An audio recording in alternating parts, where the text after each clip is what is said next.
Hello, sir. How are you? I'm good, Rashmi. How are you? I'm good too. Thank you so much for joining in, and I'm really excited to talk to you. Same here. I'm really excited to talk to you. काफी देखे मैंने तुम्हारे podcast. Let's see how this goes. Thank you, sir. Sir, so first of all, congratulations for qualifying for CS.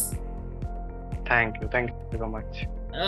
तो अब let's begin with the podcast. Since you have qualified CS in your single attempt, कैसे किया? यार honestly काफी long journey थी. मतलब third year से चालू किया था. And मतलब एक फॉर्मेट बताऊं तो 3 स्टेजेस में होता है: foundation, executive and professional. Right. तो फाउंडेशन इज कंपैरेटिवली मतलब काफी इजियर है. एग्जीक्यूटिव कंप्लीटली ऑपोजिट चलता है उसके. मतलब बहुत ही एकदम से बहुत सारे सब्जेक्ट्स, बहुत सारे लॉज सब एक साथ आपको पढ़ने पड़ते हैं. तो that was a bit tough. और साथ साथ कॉलेज के साथ भी Right. कॉलेज की चीज़ें भी करनी पड़ती थी. Since we belong to the same college, so we know Yeah. Internals वगैरह ये सब. Right. sir. तो या so that part was a bit challenging.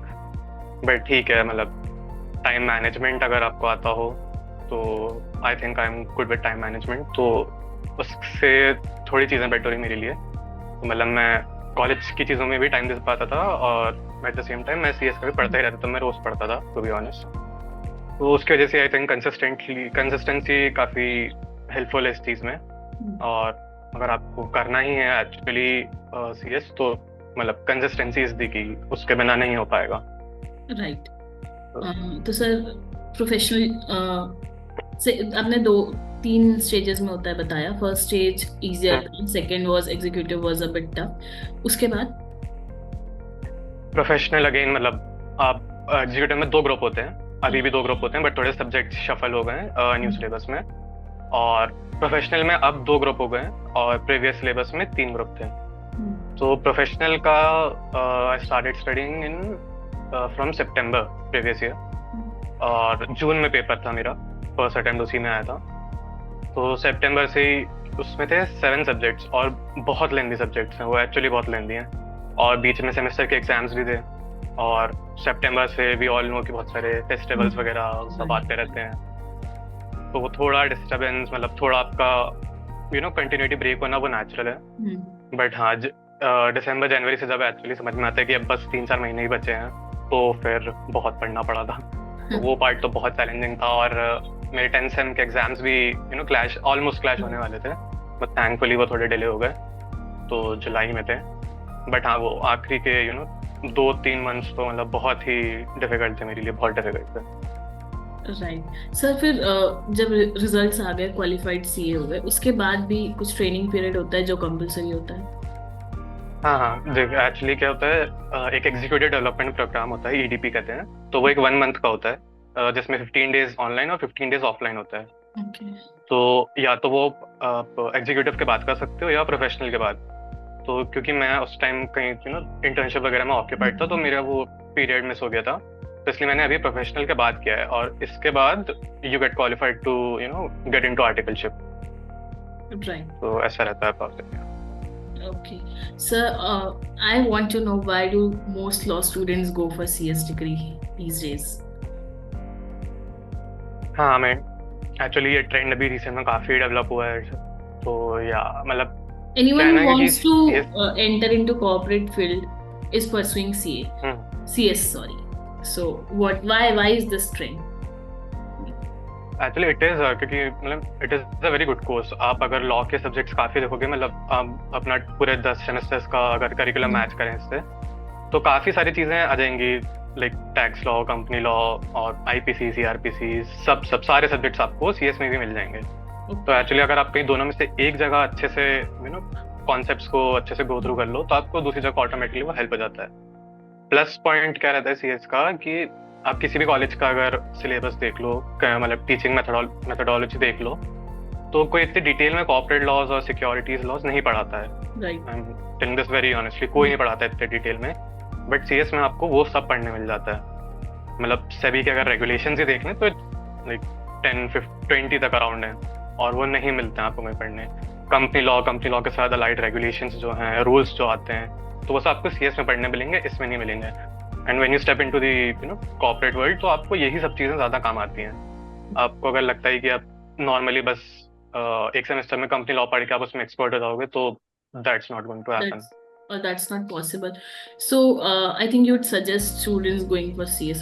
There's no harm in pursuing CS. Definitely.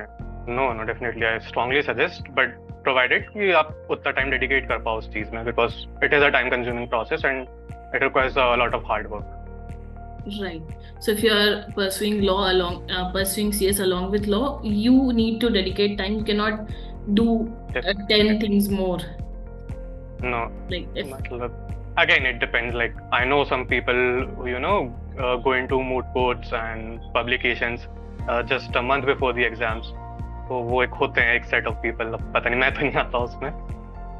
but so तो you होता है. compare number of internships and publications. हाँ, I did, but मैं उसको मैनेज करता था. मतलब अगर जैसे जून और दिसंबर जैसे एग्जाम्स होते थे, तो मैं एटलीस्ट 2 मंथ तो क्लियर रखता था. Okay. तो 2 मंथ पहले तक तो कुछ नहीं करता था मैं. उसके पहले हाँ, मैं एक इंटर्नशिप कर लिया करता था. Right. ऐसा था. Sir, did you go for any coaching? Any help? Yes yes yes. मतलब Okay. मुझे तो मतलब पर्सनल रहता है. मतलब एक मैं जानता हूँ कुछ लोगों को ऑब्वियसली वो सेल्फ स्टडी से ही क्लियर हो गए थे. एंड तो मेरे साथ वैसा नहीं था. मुझे तो मतलब एक रहता है थोड़ा कोचिंग का. तो मैंने पुणे की एक काफ़ी रेप्यूटेड कोचिंग है, तो उनसे ऑनलाइन परचेज किया था और मैंने पूरे 3 लेवल उन्हीं से पढ़ाई करी थी. तो काफ़ी हेल्पफुल हो जाता है. मतलब एक क्या आपकी कंसिस्टेंसी बन जाती है, क्योंकि रोज़ लेक्चर्स होते हैं और अगर आप लेक्चर्स नहीं देखो तो वो बैकलॉग बिल्डअप होता है, तो प्रेशर आ जाता है अपने आप. तो उससे आप कंसिस्टेंटली पढ़ते रहते हो और मटेरियल भी रहता ही है उनके साथ आता है, तो वो साथ साथ मैनेज हो जाता है अच्छे से. और अगर आप सेल्फ स्टडी के उससे ही जा रहे हो, तो फिर आप में इतना डिसिप्लिन होना चाहिए दैट यू डेली स्टडी आप कर रहे हो उस चीज़ को. तो वहाँ पे थोड़ा आता है. Right. So, but a lot of students take multiple attempts for CS. Like they're not doing internships because CS के एग्जाम है. वो internships sacrifice करते हैं, बाकी competition sacrifice करते हैं. Attempt over attempt. So I think there must be a point when you should know कि now this is it. This is not this is not for me, and I should focus on something. What happens is you end up having nothing in your hand. Because you are sacrificing your internships and your law degree for CS, Definitely. and you're not able to accomplish it as well. So how would you suggest कि एक safe path लेकर चले, या when a student should know कि भाई this is it? Yeah, honestly, it is a very subjective question. Right. क्योंकि देख मतलब you should be very clear कि what you want to do after your law course, है ना. मतलब if you want to pursue law, so I strongly suggest don't miss out internships, because that is going to help. That is actually going to help you a lot. But आपका है कि मतलब if you have any second thoughts that मुझे नहीं करना है law convention and I want to pursue and want to continue pursuing CS, then you can avoid internships. But still I would suggest कि यार मतलब आप थोड़ा वो गैप मेंटेन, जैसे मतलब पर्सनली जैसे मैं करता था, मैं 2 महीने पहले तक नहीं करता था इंटर्नशिप. तो even you can do the same thing, और आप अप्लाई कर लो जस्ट आफ्टर योर एग्जाम्स. तो जून के exams they get over by 7th or 8th June. So either you can join the office by 15th or from 1st of July. So in that way you can manage. And multiple attempts to मतलब all I can say is I was lucky to clear in the single attempt. Right. But multiple attempts में मतलब again that's a very subjective question. मतलब personally I would suggest कि don't give it more than 2 or 3 attempts. 2 or 3 attempts are good enough. मतलब you should know that this thing is not for me. Right. ऐसा Were you able to give time to CS while interning? While interning, yeah, I mean the last time I interned was with IC Universal Legal. तो उस time पे कोई यकीन मतलब बहुत hectic schedule हो जाता था, क्योंकि I used to get up at 6 और उसके बाद मैं I managed to watch single or 2 lectures.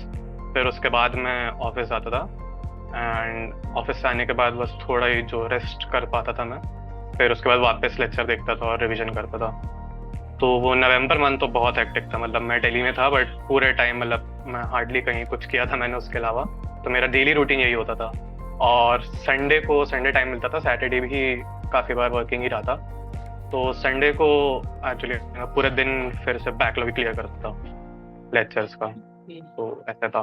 मतलब it just looks ग्लैमरस कि भाई एक बार में हो गया, there is a lot of hard work नहीं, एक्चुअली हाँ, बहुत था।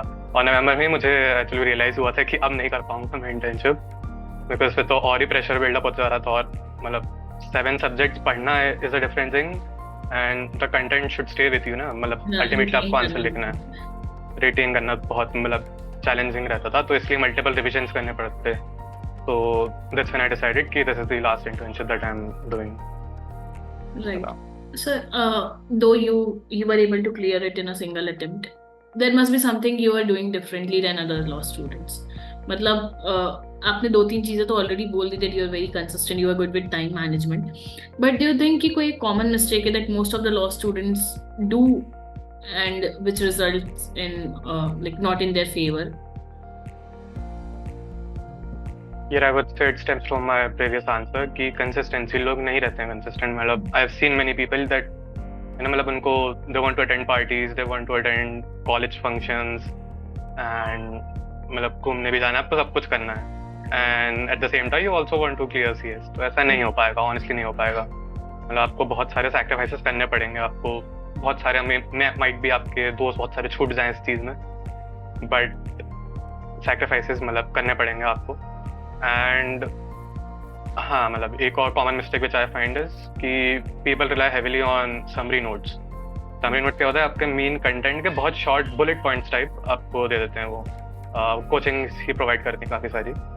बट आपको ना आंसर बहुत क्रिस्प और कट टू कट, और उसमें बहुत क्लियर प्रोविजंस लिखने होते हैं। अगर आपको अच्छा स्कोर करना है, उसमें पास भी होना है उसमें, तो आपका आंसर बहुत क्वालिटी होना चाहिए। मतलब नॉर्मली जो हम आंसर्स ऐसे यूनिवर्सिटी एग्जाम्स देख लें तो उसमें है ना, we can do a bit here and there, but उसमें ऐसा नहीं होता है। आप अगर लेट्स सपोज एक 3 मार्कर क्वेश्चन है सीएस में, तो उसके लिए अगर आप 1 पेज एंड 1.5 पेज लिख रहे हो, तो वो ऑब्वियस समझ में आ जाएगा चेकर को कि इतने तो कुछ था ही नहीं इसमें कंटेंट। राइट।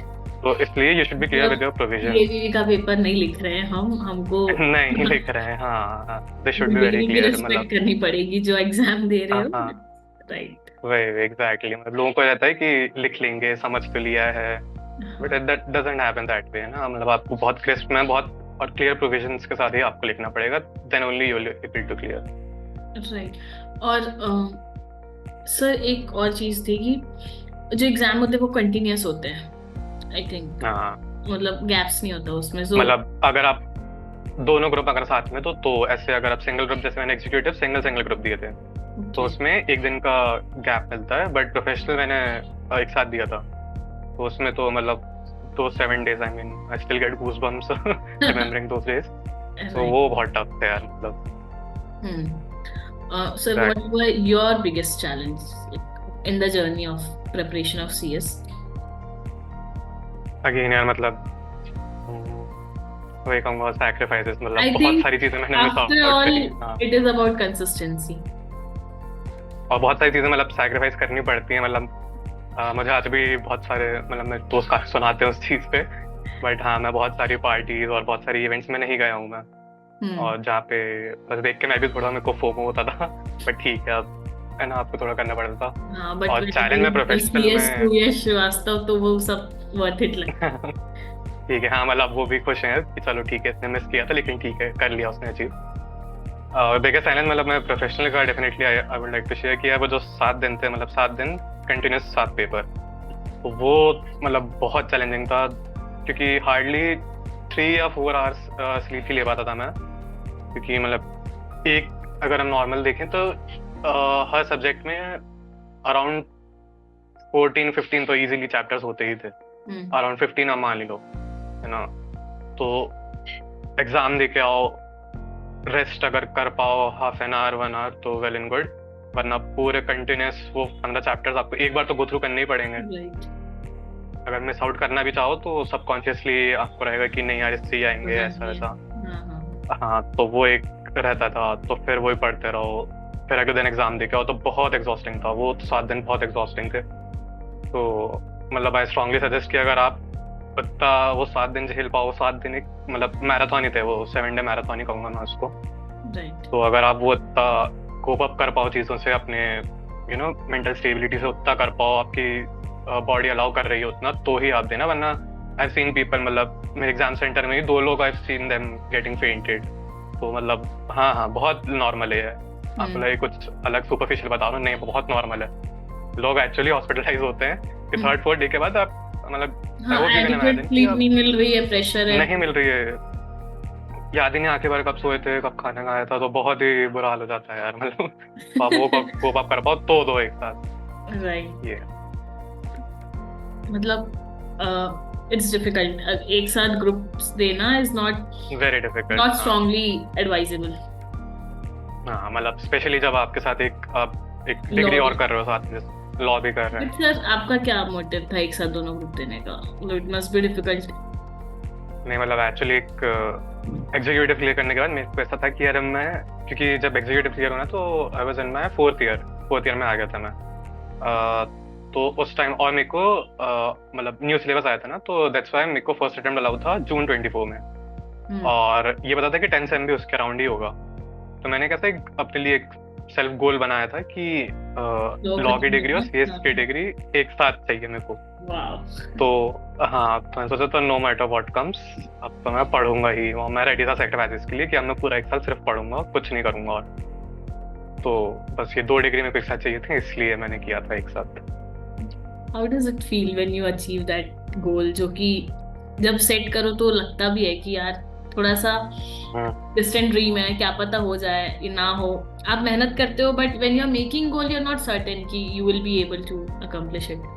बट जब हो जाता है तो कैसा लगता है? एक्चुअली मतलब इट फेल्ट वेरी सरियल। मैंने उस दिन आई गेस रिजल्ट आता है 11 AM पे, एंड मतलब वो लोग थोड़ा 10-15 मिनट्स पहले रिलीज कर देते हैं। तो मतलब सुबह से ही मतलब बहुत एंजाइटी हो रही थी मेरे को। तो मैं पूरे दिन मतलब वॉक कर रहा था कंटिन्यूअस, किसी से बात नहीं कर रहा था।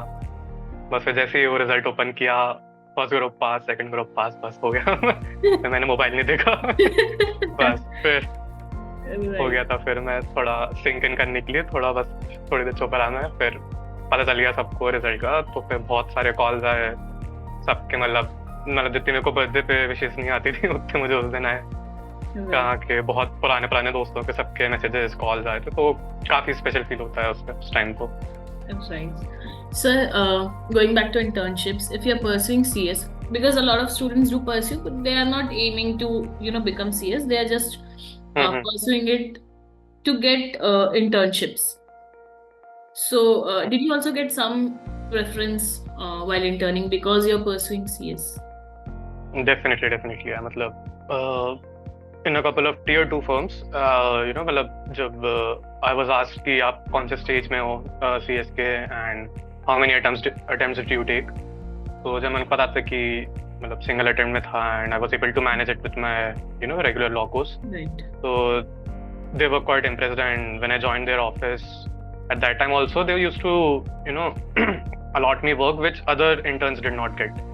तो मुझे जैसे काफी सेक्रेटेरियल वर्क भी आते थे। आप किसी लिस्टेड कंपनी के उस पे लेट्स सपोज आप मर्जर पे काम कर रहे हो, है ना, तो काफी सारे सेक्रेटेरियल वर्क भी आता है, उसके साथ अटैच होता है एनडीडी और किसी भी और चीज में। तो उसके लिए मुझे ही सबसे प्रेफरेंस दी जाती थी, and I had the opportunity to sit with the senior associates and even partners, कि मैं उनके साथ डायरेक्टली फिर एंगेज होता था। तो दैट वे आपको काफी हेल्प रहेगा। Right. So if you are mentioning it in your CV, you must also know the work, because जब सिलेक्शन होता है तब तो प्रेफरेंस मिल जाता है, but then you have to act on it when you get the work. Right. Definitely वही, इसलिए वही ना कि कंसेप्चुअल क्लैरिटी बहुत इंपॉर्टेंट है। आपको पूरा चीज नहीं, मतलब अगेन कि यूनिवर्सिटी का एग्जाम नहीं लिख रहे हैं हम, कंसेप्ट है ना, मतलब बहुत इंपॉर्टेंट है आपको पता हो, क्योंकि काम आपको जब आप प्रैक्टिकल वर्ल्ड में स्टेप इन करोगे, आपको काम उसी चीज का आएगा। तो आपको बहुत थ्रू रहना पड़ेगा उस चीज से। Right. Summing up all the points, so सबसे पहले तो 3 ग्रुप्स में होता है। First one is comparatively easier, then 2 group, 2 जो राउंड्स होते हैं उनमें 2 ग्रुप्स होते हैं। अब you need to be very consistent, you need to sacrifice a lot, and taking coaching is advisable, and missing out on internships is not advisable. Definitely not. Ideally. Right. So is there anything else that you would want to say to students who are looking to pursue CS, who should do, ideally who should, not all law students cannot pursue CS, right? So किनको करना चाहिए, what are the skill sets, या फिर क्या, अगर आपका final goal ये है तो आप CS करो, ऐसा अगर कुछ आपसे पूछा जाए तो what would you suggest? Yeah, if you're actually very passionate about corporate laws and you want to build a career in this field only, then only you should do CS. Because अगर आपको कुछ और aim है, like most of the students from my batch, they are into judiciary, right? So definitely उनको नहीं help करेगा in any way, because judiciary में आप completely different subjects पढ़ते हो और completely different approach से पढ़ते हो. लेकिन अगर आप if you want to build a career in, or you are aiming to secure a job in a law firm, so definitely I would suggest कि you should do CS, and at the same time please मतलब अच्छे से पढ़ो तो ही होगा. मतलब you cannot do, है ना, you cannot do multiple things at the same time कि you want to enjoy your life, है ना, you want to do internship and you want to clear your paper also, so that's not going to happen. So how much time did it take for you to complete this degree? Around 3 years. Okay, so if you are consistent enough and you are able to clear all the groups in first attempt, it will take around 3 years. Around, yeah, I mean 2 years and few months ऐसा. Okay. ठीक है. Is there something that I missed might be important for No, I think you were able to cover all the important points. Okay, and what are your future plans? यार currently actually मतलब अब मैं actually confused हो चुका हूँ, मतलब क्योंकि मुझे बहुत honestly ज़्यादा hope नहीं थे. मेरे 2 पेपर क्या प्रोफेशनल में थोड़े अच्छे नहीं गए थे, एंड तो मुझे नहीं था इतना, तो मैं सोचा था यार अब मैं I will find a job और मैं ऐसे में करूँगा. बट अब क्योंकि बहुत सारे क्या मल्टीपल ऑप्शंस खुल गए हैं मेरे पास, तो मैं बहुत कंफ्यूज हो रहा हूँ कि अब मैं मतलब ऐसा जॉब पे जाऊँ या सम प्रैक्टिसिंग एनसीटी लॉयर के पास में ज्वाइन कर लूँ, चेम्बर्स उनके. तो वही है, अब I will take couple of weeks I would say, and उसके बाद मैं कुछ फाइनल डिसीजन पे आऊँगा. Thank you so much for answering all the questions, and I'm glad that I'm glad and I'm very grateful that you took up time to talk to us and share your insights. Thank you so much, Rashmi, for having me here, and it was wonderful talking to you. Likewise. Thank you so much.